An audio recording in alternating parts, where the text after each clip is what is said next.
Hi అండి. Welcome back to my channel అండి. మీరందరూ ఎలా ఉన్నారనేది నాకైతే కామెంట్ చేసేయండి. ఇది వచ్చేసి ట్యూస్డే వ్లాగ్ అనమాట.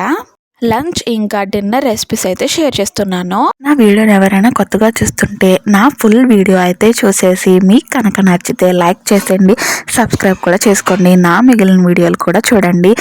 ఈరోజు అయితే లంచ్ రెసిపీ డిన్నర్ రెసిపీ అయితే షేర్ చేస్తున్నాను. లంచ్లోకి వచ్చేసి మెంతికూర పెసరపప్పు అయితే చేసుకున్నాను. డిన్నర్లోకి వచ్చేసి బంగాళదుంప ఫ్రై అనమాట. చాలా సింపుల్ వేలో చేసేస్తానండి. ఇంకా పొద్దున్నే లేవగానే ఇలాంటి క్లైమేట్ని చూస్తుంటే ఎంత బాగుంటుందో కదా. మీకు అంతేనా? అయితే లైక్ వేసేసుకోండి. ఇంకా బయటకు వచ్చి ఆ ఎండలో పువ్వులు పూసాయా లేదా అని చూస్తుంటే ఎంత బాగుందో కదా. నాకు ఇలాంటి చిన్న చిన్న థింగ్స్ అంటే చాలా ఇష్టం అండి. పక్షుల కిలకిలలు, పచ్చని పువ్వులు, పచ్చని చెట్లు, ఈ పువ్వులను చూస్తుంటే రోజంతా వీటి దగ్గరే కూర్చొని హ్యాపీగా ఉండాలనిపిస్తుంది. కానీ అలా అవ్వదు కదా. మనం కదలకపోతే ఇల్లు ఎక్కడ కదులుతుంది? ఇంకా అందుకని చెప్పేసి కిందకు వచ్చేసి పని అంతా కంప్లీట్ చేసుకుంటున్నాను. టిఫిన్లో అన్నీ పూజ రొటీన్ అంతా అయిపోయింది, మార్నింగ్ రొటీన్. ఇప్పుడు ఇంకొచ్చేసి పక్క దుప్పట్లన్నీ మడతపెట్టి హౌస్ అంతా క్లీన్ చేసుకొని నా లంచ్ రెసిపీకి అయితే వెళ్ళిపోవాలండి. ఇవాళ అయితే మా హస్బెండ్ క్యారెట్స్ పట్టుకెళ్ళలేదన్నమాట ఆఫీస్కి. మధ్యాహ్నం వస్తాను లంచ్కి అని చెప్పారు. ఇంకా అందుకనే లంచ్కి అయితే ఇప్పుడైతే ప్రిపేర్ చేస్తున్నాను. పొద్దున్నే కూరగాయలు అమ్మే ఆంటీ దగ్గర అయితే ఈ కొత్తిమీర కట్ట 2 మెంతికూరలు తీసుకున్నాను. మళ్ళీ నేను వంట చేసేటప్పటికి ఇవి ఎక్కడ వల్లిపోతాయా అని చెప్పి ఒక తడి క్లాత్లో కట్టేసి ఇలా పెడితే చాలా ఫ్రెష్గా ఉంటుందండి. సాయంత్రం వరకు కూడా అలానే ఫ్రెష్గా ఉంటాయి. ఇంకా పెసరపప్పు అయితే నేను 3/4 కప్ అయితే తీసుకున్నాను. అవి ఫస్ట్ అయితే మనం వేపాలన్నమాట. దాంట్లోంచి అరోమా బయటకు వస్తే చూడండి, పెసరపప్పులోంచి అప్పటిదాకా మనం వేపాలన్నమాట. ఒకవేళ మీరు పెసరపప్పును వేపకుండా చేస్తే ఆ కమ్మదనం అనేది రాదు. వేపాలండి. ఫస్ట్ పెసరపప్పును మనం మంచిగా వేపుకుంటేనే అందులో ఉన్న అరోమా బయటకు వచ్చి టేస్ట్ ఇంకా ఎన్హాన్స్ అవుతుంది అనమాట.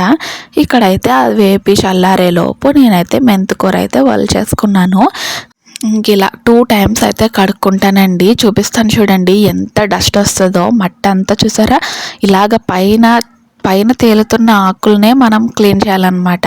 తక్కువ వాటర్ వేసుకొని క్లీన్ చేసుకున్నాం అనుకోండి, ఆ మట్టి అనేది దాంట్లోకి వెళ్ళిపోతుంది. ఇంక ఇది వచ్చేసి సెకండ్ టైం అనమాట. మళ్ళీ ఫ్రెష్ వాటర్ తీసుకొని ఇలా కడుక్కుంటే, ఇప్పుడు చూపిస్తాను చూడండి, అసలు మట్టి అనేది రాదు. ఇలా కడుక్కుంటే మనం తినేటప్పుడు కసకస అనే మట్టి, కొంతమంది కడుగుతారు సరిగ్గా కడగరు, తినేటప్పుడు కసకస అలా మట్టి తగులుతూ ఉంటుంది. ఈ విధంగా కడుక్కోండి, చాలా ఫ్రెష్గా ఆకు కూడా చాలా బాగుంటుంది అనమాట.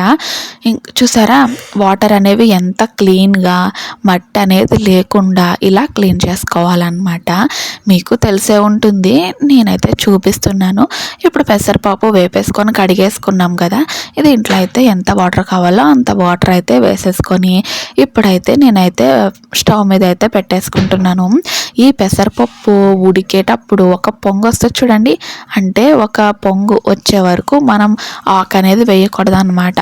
ఒక పొంగు వచ్చిన తర్వాత మనం ఈ మెంతికూర ఉంది కదా, ఇదైతే వేయాలి. అప్పుడే ఆ మెంతికూర అనేది తొందరగా మగ్గుతుందన్నమాట. ఈ టైంలో వేయాలన్నమాట. అప్పుడే టేస్ట్ అనేది చాలా బాగుంటుంది. మీరు ఎప్పుడైనా ఈ రెసిపీ చేశారా? చేయలేదా? అయితే ఈ రెసిపీ అయితే ట్రై చేయండి, చాలా బాగుంటుంది. ఈ టైంలో అయితే నేనైతే పచ్చిమిరపకాయలు వేసుకుంటున్నాను. టేస్ట్ అయితే చాలా బాగుంటుందని, కొంచెం కారంగా తగిలితే ఇంకా ఈ వాటర్ అంతా ఎవాపరేషన్ అయిపోయి పప్పు మళ్ళీ మెత్తగా కాకుండా గట్టిగా కాకుండా 75% ఉడికే వరకు మనం ఉంచుకోవాలన్నమాట. ఇంకా తర్వాత పోపు అయితే వేసుకోవాలి. దానికైతే ముందుగా బాణీ పెట్టుకొని ఆయిల్ వేసుకొని ఆవాలు జీలకర్ర అయితే వేసుకోవాలి. ఇంకా ఆవాలు జీలకర్ర చిటపట అనేటప్పుడు మాత్రమే మనం వెల్లుల్లి ఎండుమిరపకాయలు అనేవి వేసుకోవాలన్నమాట. అవి బాగా ఫ్రై అవ్వాలండి. వెల్లుల్లి కొంచెం రెడ్డిష్ వచ్చే వరకు మనం ఫ్రై చేసుకోవాలి. అప్పుడే వెల్లుల్లి అనేది తినేకే బాగుంటుందన్నమాట. ఇంకా ఎండుమిర్చి కూడా రెడ్ కలర్ నుంచి కొంచెం బ్రౌన్ కలర్లకు మారాలి. అప్పుడు దాకా మనమైతే ఫ్రై చేసుకోవాలి. ఈ టైంలో అయితే కొంచెం కరివేపాకు అయితే వేసుకుంటున్నాను. నేనైతే ఎక్కువ కరివేపాకు వాడతానండి. ప్రతి వంటలోని కూడా నేను కరివేపాకు అనేది ఎక్కువ వాడతాను. నాకు ఆ ఫ్లేవర్ అంటే ఇష్టం అనమాట. మా అమ్మ వాళ్ళకి చెట్టు కూడా ఉంది. నేను అక్కడికి వెళ్ళినప్పుడు అయితే ఖచ్చితంగా తెచ్చుకుంటాను. ఈసారి అమ్మ వాళ్ళ ఇంటికి వెళ్ళినప్పుడు మా అమ్మ వాళ్ళ గార్డెన్ అయితే మీకైతే టూర్ చేస్తాను. నాకైతే చాలా ఇష్టము ఆ గార్డెన్లో. ఇంకా మనం ఉడకబెట్టుకున్న పప్పు అయితే దీంట్లో వేసేసుకొని బాగా కలుపుకోవాలి. చూసారా, నా పెసరపప్పు మెంతికూర అయితే రెడీ అయిపోయింది. మీకు కనుక ఈ రెసిపీ నచ్చితే ఒక లైక్ చేసేయండి. ఇంకా లంచ్ తినేసి కాసేపు రెస్ట్ తీసుకునేటప్పటికి ఏనిదో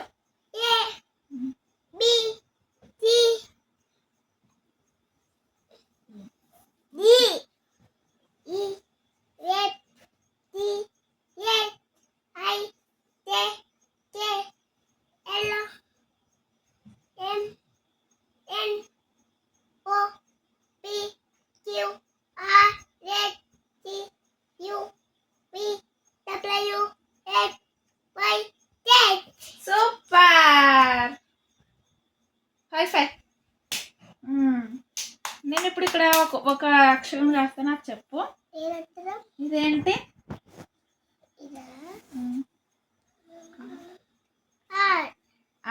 ఆర్ ఫర్ rabbit.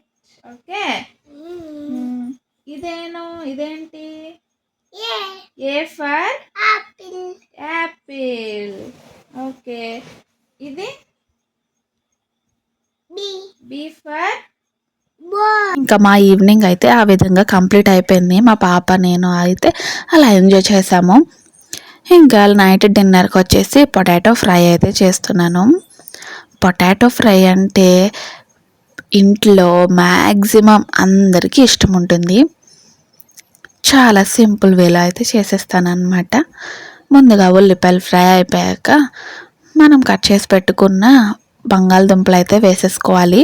అవి కొంచెం ఫ్రై అయిపోయిన తర్వాత ఉప్పు పసుపు అయితే వేసుకొని ముక్క అనేది విరిగేదాకా బాగా మగ్గ పెట్టుకుంటాను అనమాట. సిమ్లోనే పెట్టుకొని.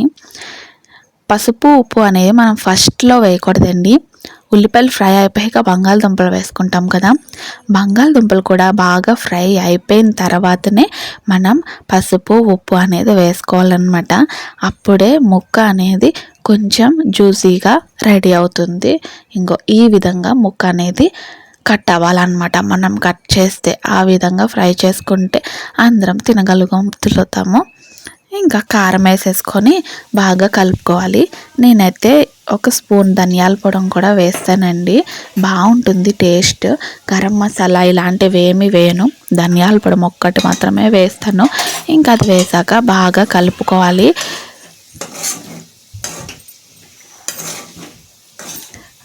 మా డిన్నర్ కూడా రెడీ అయిపోయిందండి. ఇంకా కొత్తిమీర వేసుకొని సర్వ్ చేసుకోవడమే. ఈరోజైతే రసము ఇంకా బంగాళదుంపతో మా డిన్నర్ అయితే సూపర్ డెలిషియస్గా రెడీ అయిపోతుంది. మీకు కూడా ఈ రెసిపీ కావాలంటే ట్రై చేయండి, చాలా బాగుంటుంది. ఇంకా మా లంచ్ అయితే రెడీ అయిపోయింది కదా. నేనైతే ఇలా రైస్లో రసం వేసుకొని బంగాళదుంప నంచుకొని తింటే మై ఫేవరెట్ థింగ్ అనమాట. ఇది వచ్చేసి మనం బంగాళదుంపని రైస్లో కలుపుకొని తినే కన్నా రసంలో నంచుకొని తింటే సూపర్ అంటే సూపర్ హైలైట్ అనమాట. ఒకసారి మీరు ట్రై చేయండి. ఫ్రెంచ్ ఫ్రైస్ కూడా చాలా బాగుంటాయి దీంట్లోకి. నేను కూడా అవి చేస్తూ ఉంటాను. ఈసారి చేసినప్పుడు అయితే రెసిపీ అయితే షేర్ చేస్తాను.